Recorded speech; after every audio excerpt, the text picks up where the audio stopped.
Back to K&L Farms this morning. Cool a little bit, been raining hard for quite some time, and I'll link in my video up in the upper corner the need for that 6x6, but yesterday's video was in fact squaring both ends.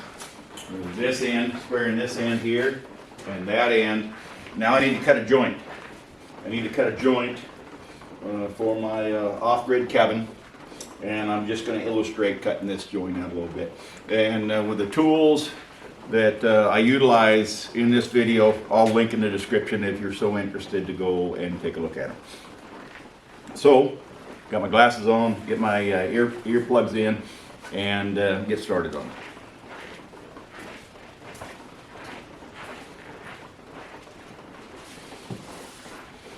First thing I do is take a skill saw, and I skill saw the face.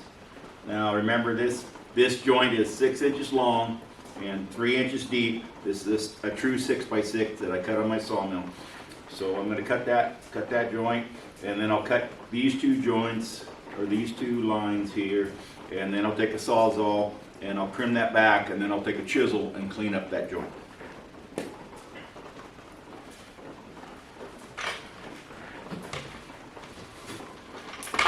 Need a speed square so that cut is straight. Get your speed square set up. Kind of find your mark a little bit.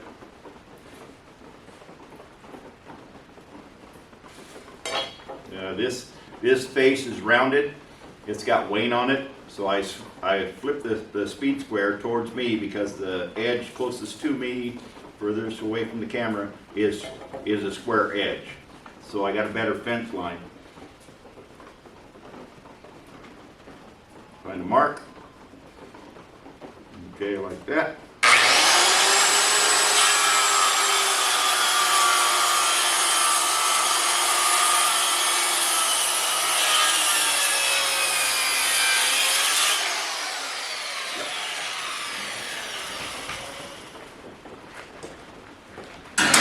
Now I need to, since I have a narrow sawhorse, I need to bring the 6x6 back towards me so I can roll it towards the camera.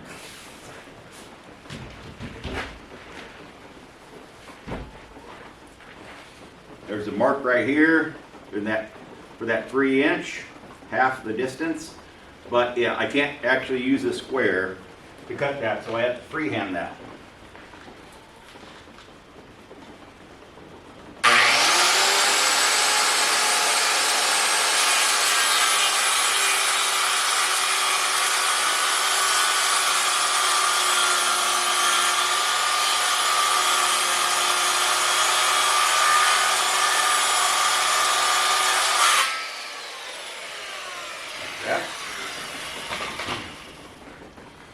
Just a 6x6. I'm going to roll it toward me. Now remember, it's still heavy because it's still green. I got it in a barn, so it starts to dry out a little bit, and I can work on these joints. I got to freehand this also. Kind of get it where I want it.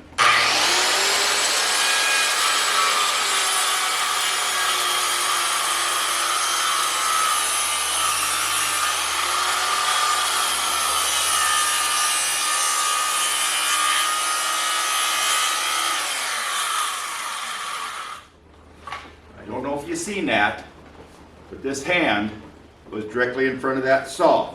I don't want this hand in front of that saw because say it bucks up. So I got my hand out of the way. I shouldn't have had it there. That was a mistake on my part.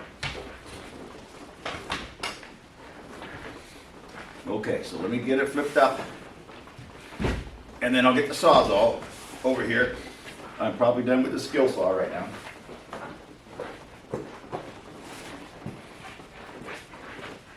I've got a battery operated sawzall. I'm sorry, I have a corded sawzall. The one I link is battery operated because that one's way old, and I have a battery sawzall I use, and I find it to be more convenient. Now, the first cut, original cut, is not protruding down far enough. It's short. That's 3 inches, so it's short about 3/4 of an inch.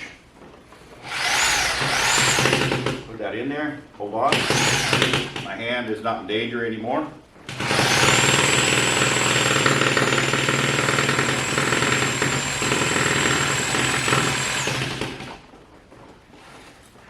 Yep, got to go further.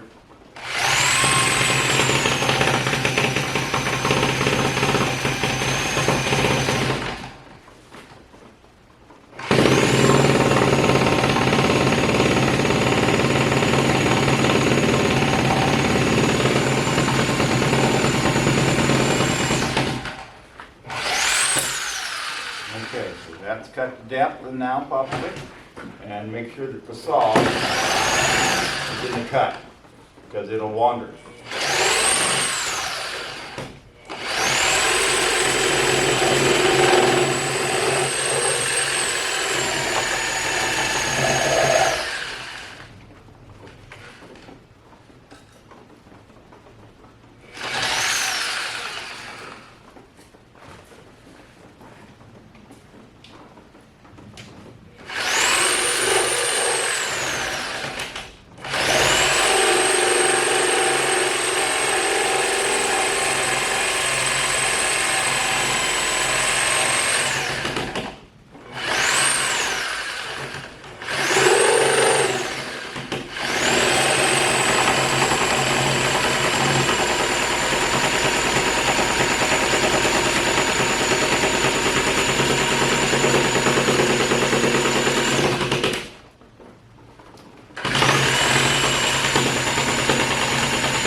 To be like that kinda. Pretty good edge. But I don't know if you can see it on the camera, but the edge closest to me is high. Clean that off a little bit. So I'll get a chisel and I'll work this edge a little bit, kind of get it flattened out a little bit. I'll put this away.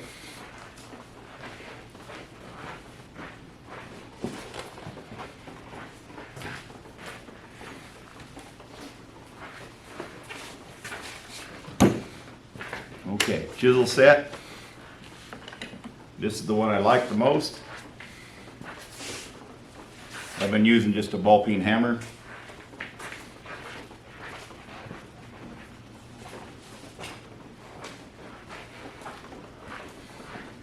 And then I go to cleaning this up a little bit.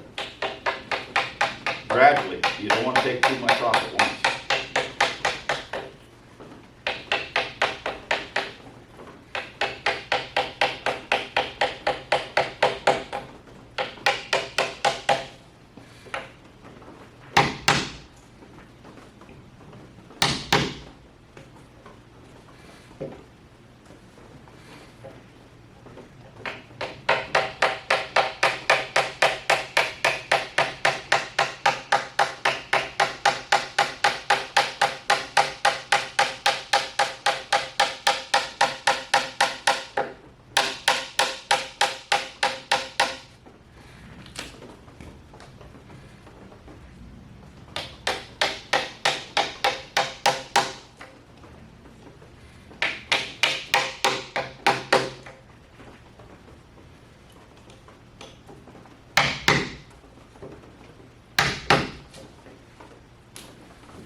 that's the general idea.